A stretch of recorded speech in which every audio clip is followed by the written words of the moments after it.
Hi, my name is Brandon Baker, Vice President with PrimeSource Funding in Rochester. Today you're joining us with Lucas Musolf for our Rochester Real Estate Pro Tips of the Week.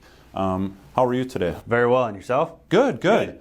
So we just wanted to highlight a few things. Lucas is going to have a little bit of expert advice that he values most about the contracting business, as well as some handyman work that he does. I've had him do a little bit for me personally, and I know that he does really good work. So Lucas, what would be a few tips that you could give our viewers on what they should look for on a property, or even things that they might want to upgrade? Yeah, thanks for having me today. A couple of things I'm going to go over is the slope around the foundation of the house, making sure stormwater gets away from the house, keeping the gutters clean, making sure that they're in working order, making sure there's extension on those if there is one. Sure. Also, sump pumps.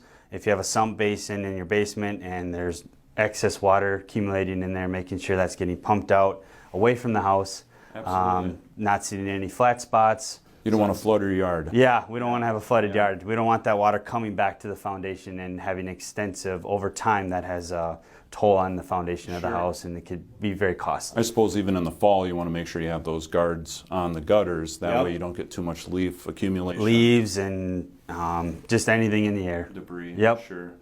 Well, all great tips. Now we're just moving on to your mortgage pro tip of the week. So today I just want to briefly mention about the pre-approval process, and then when you're getting into the loan process, you want to make sure that you're prepared to make sure that it is a smooth process. So what we want to just highlight really quickly is your credit. If you have, for example, 2-3 credit card accounts, you want to make sure that the balances are at least 40% of the limit paid down. That way it's going to help your credit score improve. That way when you do find a house, your credit score is going to be tip-top and you're going to be able to get pre-approved and move forward. Also, if you're renting, pay by check. If you pay cash, it's not easy to document. So if you are getting into the loan process and we have to verify your rental history, for example, it's much easier if you have a copy of the check.